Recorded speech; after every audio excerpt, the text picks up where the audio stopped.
जी, नाम तो ऊपर वाले का परमपिता परमात्मा का हो जी। वैसे सुरेश बाणा मेरे को कहते हैं। बाणा मेरा गांव है पाई के पास जी। पाई बाणा जी।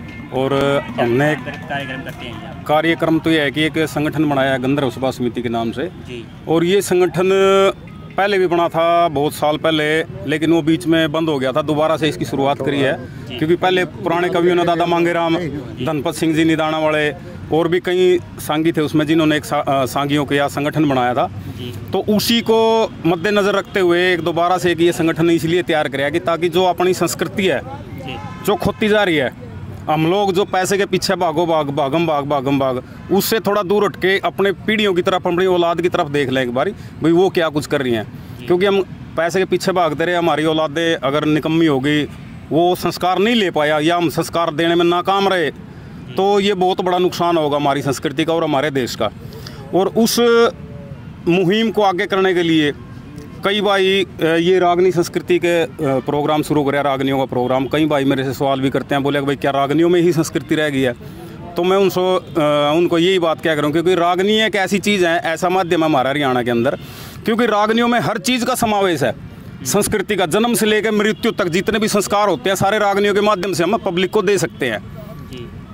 मैंने उसको एक बार दो बार उदाहरण भी दिए, भाई जिस तरह एक रागनी है, बोले लेकर दे दे करके खा ले, उसका कौन सा भरोसा? भाई कितनी बड़ी बात है उसमें, भाई लेकर देना और करके खाना, भाई उसका बड़ा कोई नहीं है।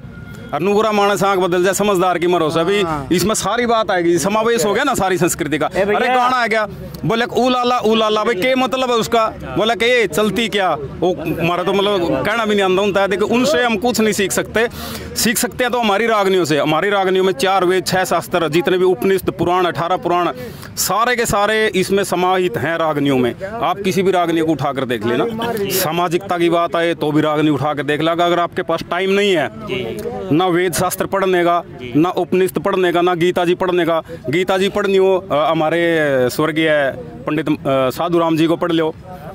हमने वेद पढ़ने हैं, हमारे स्वर्गीय दादा कवि शिरोमणि सूर्य कवि हमारे दादा लक्ष्मीचंद जी को पढ़ लो। और जो सामाजिक व्यवहार पढ़ना है, हमने सुनना है, पढ़ने का टाइम नहीं है। बेशक आप सफ़र में चल रहे हो, कहीं भी चल रहे हो, काम कर रहे हो, आजकल तो मोबाइल है, सस्ता साधन हो गया। पहले तो रेडियो खरीद के लानी पड़े करती, सैल गलवाने पड़े करते। आज तो रात ने रिचार्ज करो, सारा दिन तड़के डाटा भी इतना दे रखा है सरकार ने, मौज कर रखी है।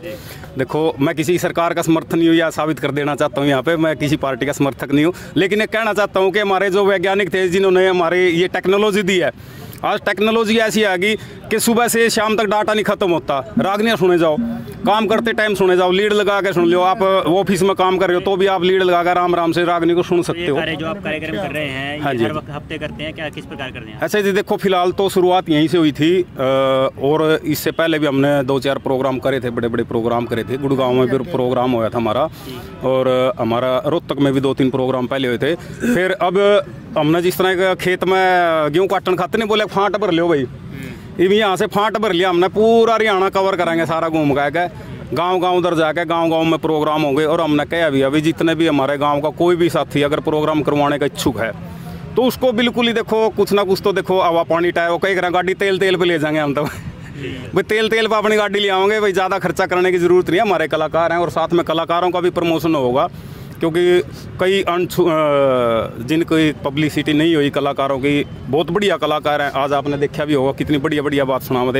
और हमारे जो बुजुर्ग कवि जिनको लोग भूल गए हैं, उनका भी थोड़ा मान सम्मान, उनका आदर मान बहुत ज़रूरी है। क्योंकि अगर हम बड़ों का आदर मान करना भूल जाएंगे तो देखो छोटे का भी आदर मान नहीं रहेगा, क्योंकि बुजुर्गों से ही हमें मान सम्मान मिलता है। क्योंकि हमारे जो बुजुर्ग कलाकार हैं हमारे चांदीराम जी, क्योंकि ये मैं कहूँ मेरे ख्याल मास्टर सतवीर जी के साथ भी इन्होंने गाया होगा और उनसे राजकिशन जी के साथ भी गाया है।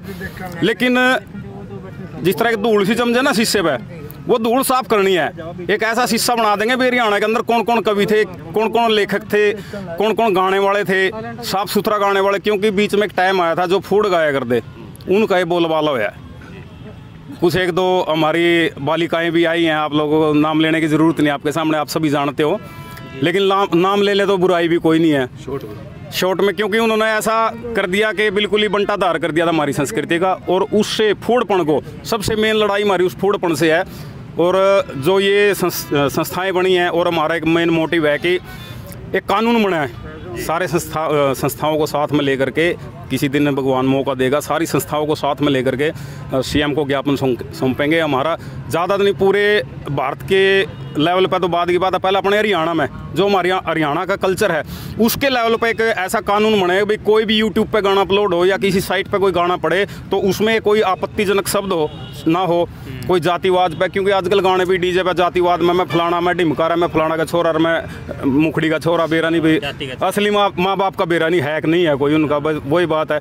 लेकिन उनके विरुद्ध भी मतलब कोई ऐसी आपत्तिजनक कोई बात है या कोई आपत्तिजनक शब्द हैं जिन्होंने संगीत में या गाने में प्रयोग कर रखे, उनके पूछना चाहते हैं आप? जी सर पूछिए। जो नौजवान पीढ़ी आज अपना रास्ता भटक रही है जी, और जैसा कि आपने अभी अपने विचारों में व्यक्त किया है जी कि जो नौजवान पीढ़ी है वो ऐसे गानों के अंदर मशगूल है जो संस्कृति भूलती जा रही है। जी जी जी। तो जो आप इस चीज को आगे ले जा रहे हैं गंधर्व सभा को, जी जी, तो इसका मुख्य जो मोटो है क्या नौजवानों को अपने सही रास्ता दिखाने वाली संस्कृति को लेके आना? बिल्कुल जी, बिल्कुल बिल्कुल वही है जी, क्योंकि कहीं ना कहीं जो वो भटके हैं तो हमारी कमी है जी। हमने उनकी तरफ ध्यान नहीं दिया। जो एक दादा पोते का गैप होए करता नहीं, एक मिलन होए करता, दादा पोते का एक आपस में याराना हुआ था।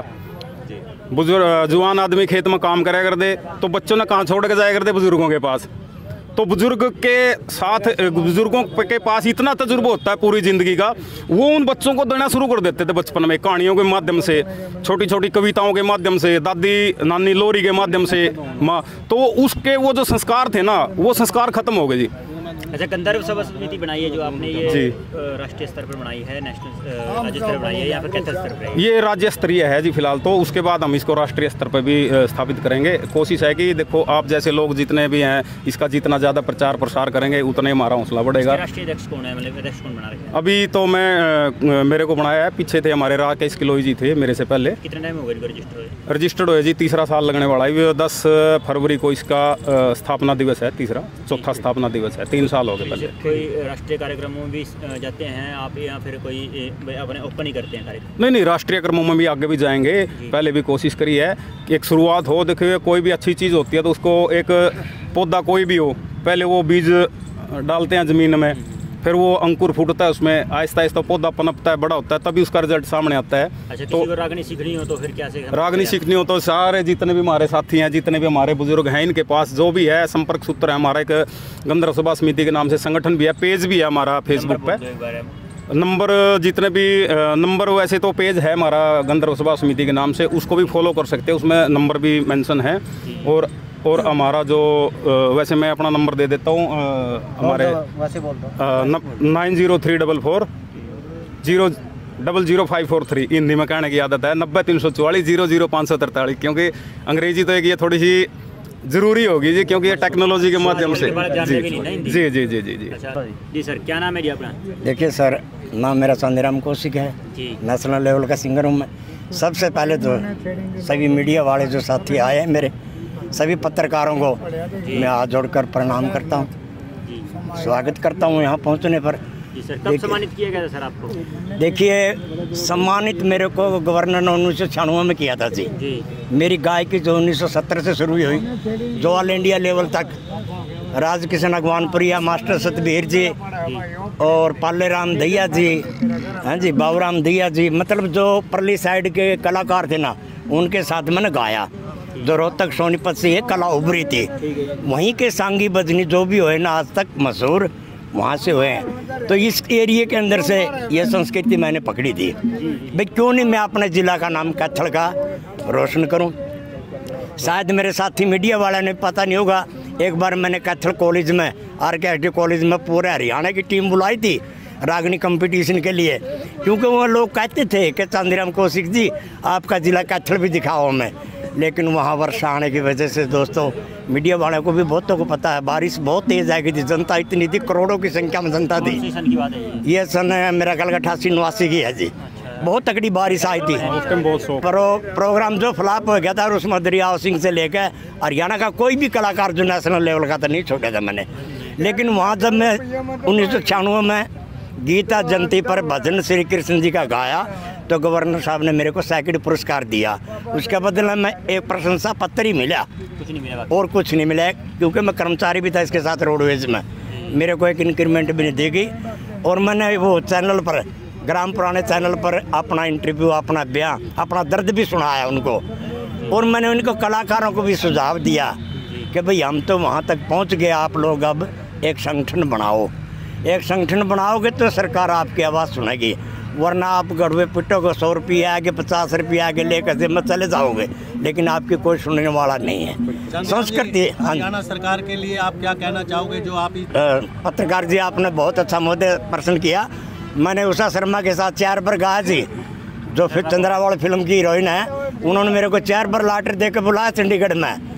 लेकिन वहाँ जाने के बाद भी हम, वहाँ के मीडिया ने, वहाँ की जनता ने आवाज़ उठाई, प्रोग्राम खत्म होने के बाद कि जी चांदीराम को प्रथम पुरस्कार दिया जाए। लेकिन वहाँ के जो डिक्टेटरशिप थे, वहाँ के जो दुर्योधन जी थे, जिसको कहते केसी शर्मा, उन्होंने मेरा पुरस्कार रखा, एक बहादुरगढ़ की जिराजबाला ना, उसकी इसार की, सॉरी बहादुरगढ़ की इसार, उसको दे दिया जी पुरस्कार। तो क्या मेरी आत्मा नहीं दुखी? क्या मेरी गाय की ठेस नहीं, जिसने मैंने 40 साल 45 साल हो गए गाते हुए? लेकिन मैं फिर भी आप लोगों का शुक्रगुजार हूँ कि मेरी संस्कृति तो मेरे पास है, बिल्कुल बिल्कुल, आज भी जिंदा है। अगर कोई आदमी ये पूछा ना भी क्या होते 4 वेद 6 शास्त्र, बहुत से लोग गाते हैं, लेकिन गाने का अनुभव भी होना चाहिए, उसका भावार्थ भी निकालना चाहिए।